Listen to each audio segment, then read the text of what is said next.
Students, जैसे मैंने आपको प्रीवियस लेक्चर में बताया था कि किसी भी कंपनी के समापन की प्रोसेस के अंदर ऑफिशियल लिक्विडेटर या कार्यालय प्रापक की नियुक्ति कोर्ट के द्वारा नियुक्त की जाती है। अब आप महत्वपूर्ण बात यह है कि कार्यालय प्रापक कौन होता है।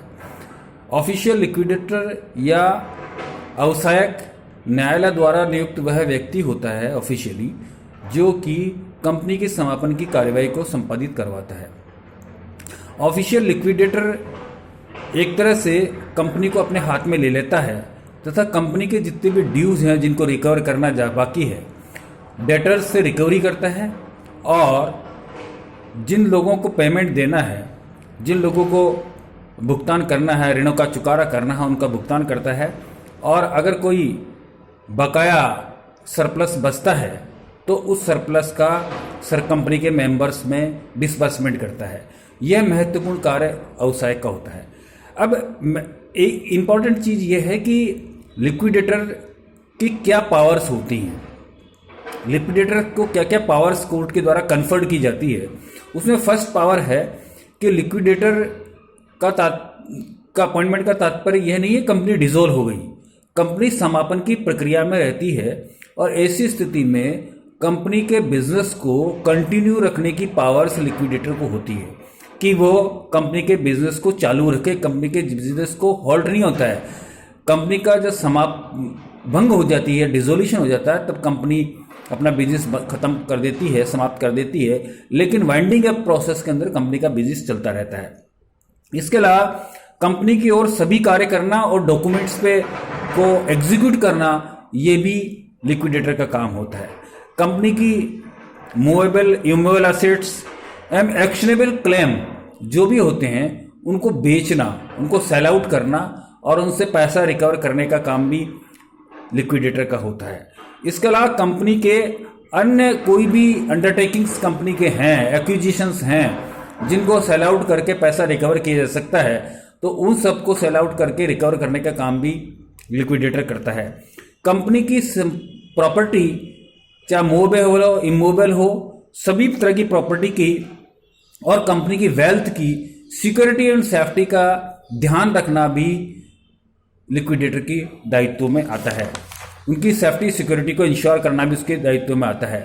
इसके अलावा कंपनी के विरुद्ध कोई दावा चल रहा है, कोई क्लेम चल रहा है, कोई प्रोसिक्यूशन की कार्यवाही चल रही कोर्ट में, उन कानूनी कार्यवाही को के अंदर कंपनी को डिफेंड करने का काम भी लिक्विडेटर का होता है कि वो कंपनी को डिफेंड करे, उसमें रक्षा करे, उसके लिए आवश्यक कदम उठाए।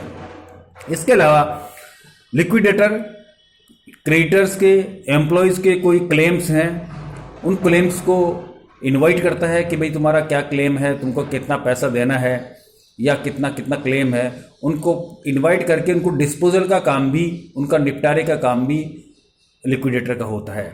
इसके अलावा लिक्विडेटर का काम कंपनी की रिकॉर्ड्स और उसके रिटर्न टाइम पे फाइल करना, कंपनी रजिस्ट्रार के यहाँ, मिनिस्ट्री ऑफ कंपनी अफेयर्स के यहाँ या अन्य अथॉरिटीज़ सेबी में या स्टॉक एक्सचेंज में जो भी रिटर्न फाइल करनी होती है लीगली, उन रिटर्न को फाइल करने का भी जिम्मेदारी जो है लिक्विडेटर की होती है। इसके अलावा कंपनी के ओर से बिल ऑफ एक्सचेंज या नेगोशिएबल इंस्ट्रूमेंट, चेक, हुंडी, इनको एक्सेप्ट करना, इनको ड्रॉ करना, इशू करना, इनको इंडोर्स करना, प्रस्थांकित करना, इन सब का काम भी लिक्विडेटर की ड्यूटी के अंतर्गत आता है। इसके अलावा लिक्विडेटर चाहे तो कंपनी के इंटरेस्ट के लिए और मेंबर्स के इंटरेस्ट के लिए किसी प्रोफेशनल सर्विस प्रोवाइडर की सेवाएं भी ले सकता है और अपने काम का डिस्पोजल कर सकता है।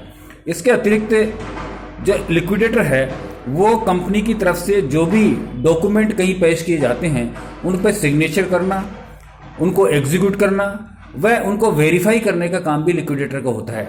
लिक्विडेटर उन डॉक्यूमेंट्स को वेरीफाई करता है, उनको साइन करता है और उनको सबमिट करने का काम भी लिक्विडेटर को होता है। इसके अतिरिक्त लिक्विडेटर कोर्ट जो भी ऑर्डर दे लिक्विडेटर को, वो समस्त कार्य भी लिक्विडेटर को करने की ड्यूटी के अंतर्गत आता है। अगर लिक्विडेटर को कोई स्पेसिफिक ऑर्डर कोर्ट ने जारी किए हैं तो लिक्विडेटर को ये काम भी करना होगा, तो ऐसी स्थिति में लिक्विडेटर को वो समस्त काम भी करने होंगे। तो अवसायक का ये काम होते हैं। इसके अलावा अगर लिक्विडेटर चाहे तो कोई प्रोफेशनल व्यक्ति की सलाह भी प्राप्त कर सकता है, जैसे चार्टर्ड अकाउंटेंट या लीगल एक्सपर्ट या institute of cost and works accountant या institute of company secretaries of India के किसी प्रोफेशनल क्वालिफाइड पर्सन की सलाह लेके भी लिक्विडेटर आगे की कार्रवाई कर सकता है।